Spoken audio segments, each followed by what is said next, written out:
Hey guys, how you doing? I hope everything is well. Everything is good with me. Yeah, I come on here and talk about the situation that happened the other day with Martha, that the woman that was missing out of Virginia. They had spoke to her husband and asked him like, "Yo, what's up? Where your wife at?" It was a welfare call to check to see how she's doing because she works in a hospital and she haven't been at work. So he was like, "Oh, don't worry about it. She does this a lot." So they said, "What you mean she does this a lot? Like, what's going on?" So they was like, "When the last time you spoke to her?" So at first he said on the 28th. Then he changed it to the 31st. He said they was when they usually be in the house and he does his work, he be upstairs in the room or whatever, and she be downstairs. So he said he was upstairs working. He never mentioned where the baby was though. So they said, "Did you see her?" So he said, "No, I can hear her. I can hear her walking and moving things or whatever." So that sounds kind of suspicious. I already knew. I said, dude, you know you did something, so you might as well fess up because they're gonna get you. They're gonna get you, and y'all already know. I'm not trying to be prejudiced or anything, but um, Islamic men from Naples and Pakistan and places like that, they're very very funny with women. Like they don't care about women. Like they really don't. Like for real, they do not care. They have to obey them all the time. If it ain't their way, they ain't having it. You know what I'm saying? So I don't really know like what type of situation was going on with Martha, and her husband, but evidently it was her husband because I said yes. I said it day for yesterday. I was like, he did it. I was like, he looking sketchy. You know what I'm saying? And then he said like the police was like, okay, after you heard her downstairs, what time did she come to bed? He said, well, let me just tell you this. This man had answers for everything. He said, she don't usually bother me. I sleep on the bed, she sleep on the floor. Like, dude, right there, you done screwed up. What you mean she sleep on the floor? Where the baby at? You and the baby sleep in the bed? What's going on? Why is she even sleeping on the floor? Like, you got a whole house here. Like, this is ridiculous. What is going on? So he said, I wish I would not get alarmed because she does this a lot. And it was like, elaborate.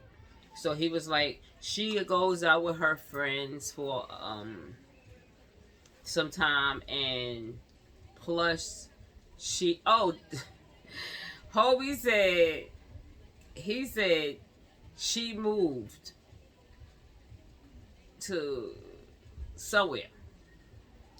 So he said, well, this time here, it been a couple of days and we don't understand why you didn't put in a missing on your wife. You know what I'm saying? But he said, she does this all the time. And he said, but she never did it this long. Now, check this out. He must think we stupid as hell. First off, you just got finished saying that this is the longest she ever stayed. And it's only been 2 weeks. 2.5 weeks. How long did she stay when she had an apartment? He just got finished saying she had her own apartment.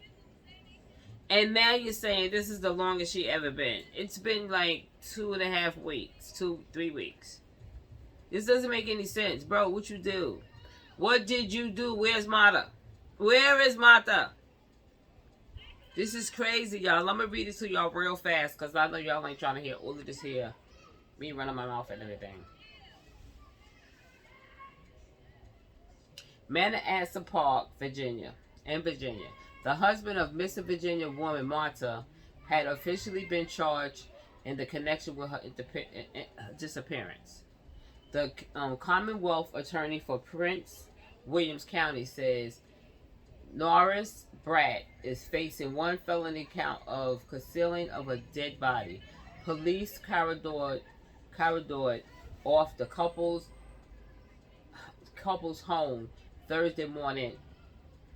They are still working to locate Martha.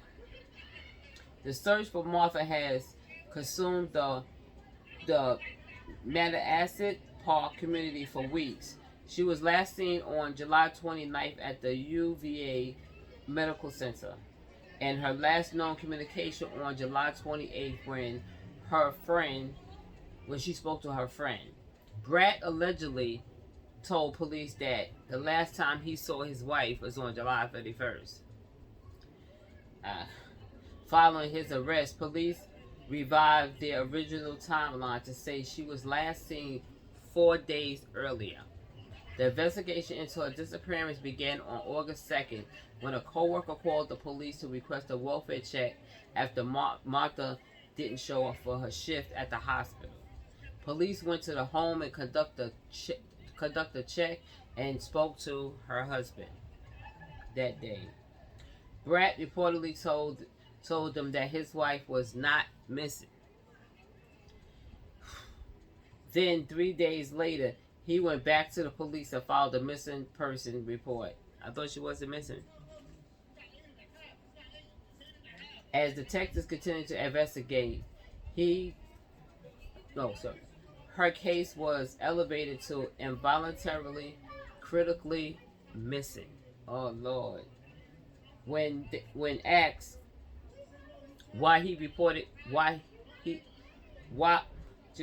when asked why he waited to report his wife missing, Brad told the news he thought he was following the instruction of police when they spoke Friday, and that and he reported it once effort to find her been exhausted. The search for Martha intensified over the following days, and family and friends organized multiple events to search for the 28-year-old, who they described a charming person and very kind-hearted. One of her friends was like, she would never just drop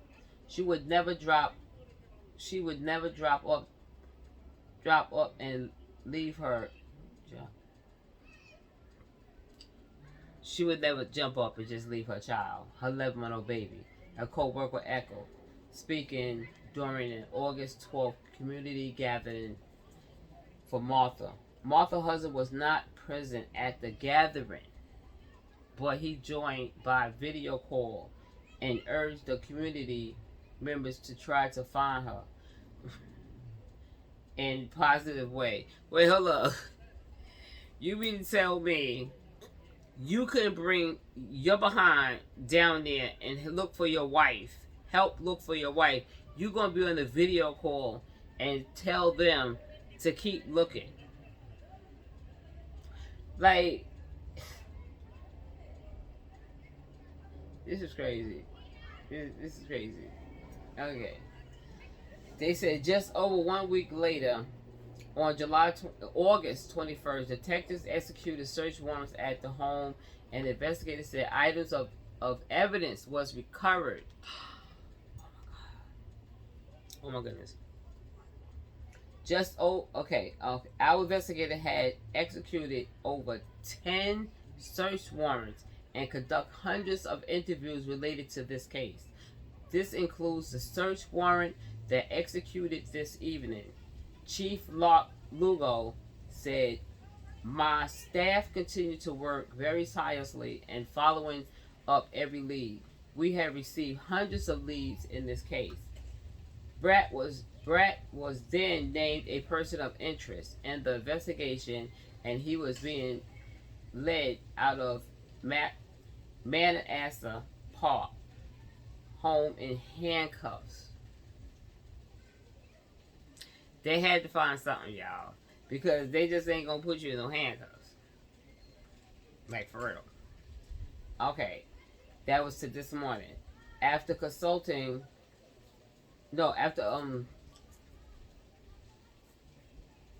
with the Commonwealth Office, detectives charged Brett with her disappearance. His arraignment is scheduled for Friday morning. They had to find something, like, for real. They had to find something to arrest him on. You know what I'm saying? Like, I knew he did it. Like, bro, like, you tried it. Like, we knew you did it. We knew you did it. I'm gonna show you a picture. Okay. I'm gonna show you a picture of her.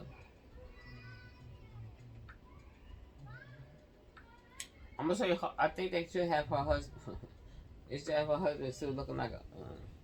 Let me shut up. Okay. This is her husband.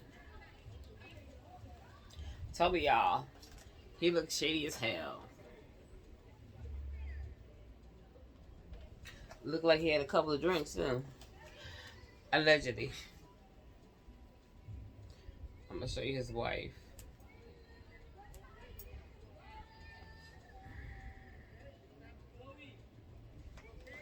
This is him, and this is his wife.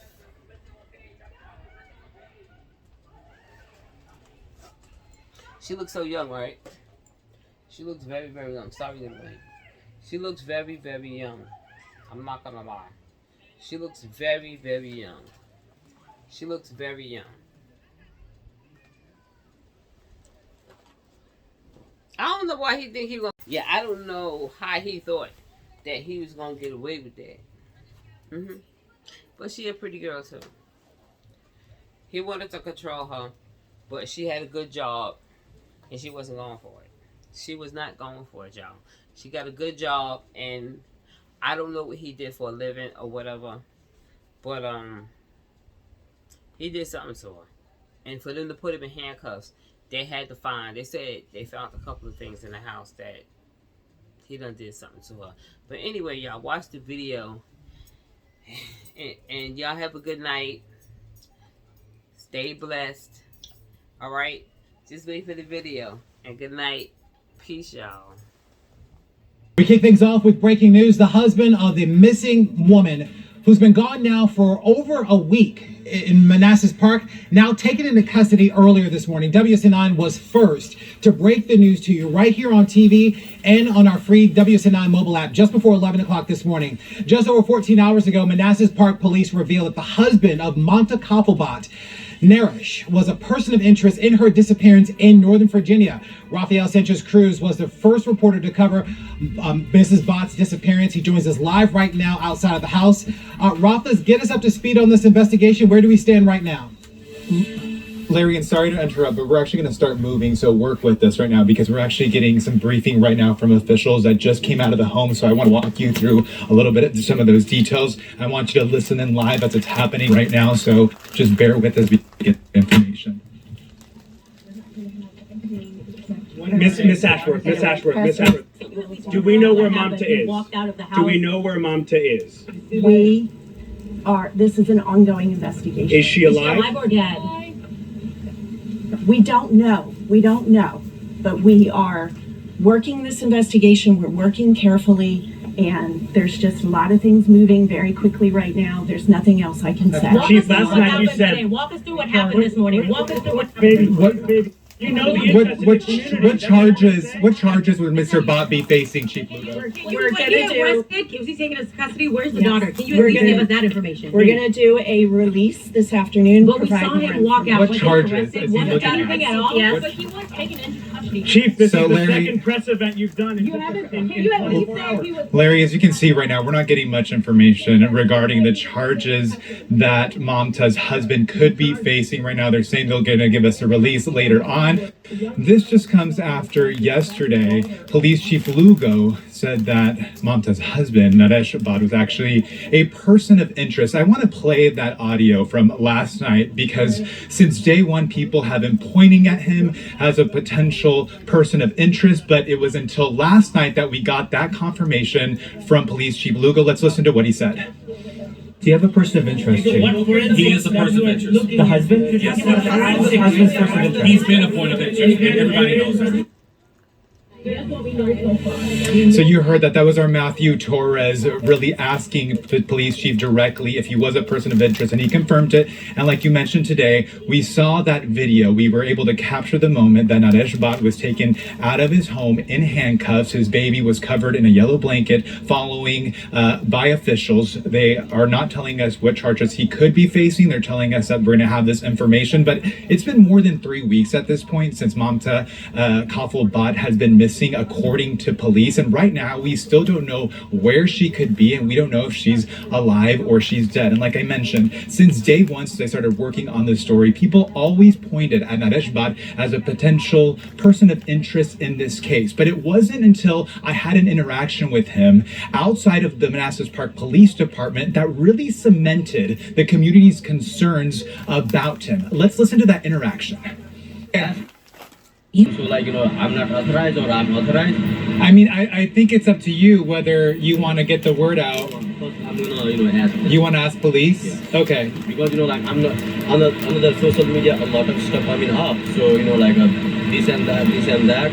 So, like, I don't want to say anything, like, until concerning either a police or some. Well, we're only using what police has put out.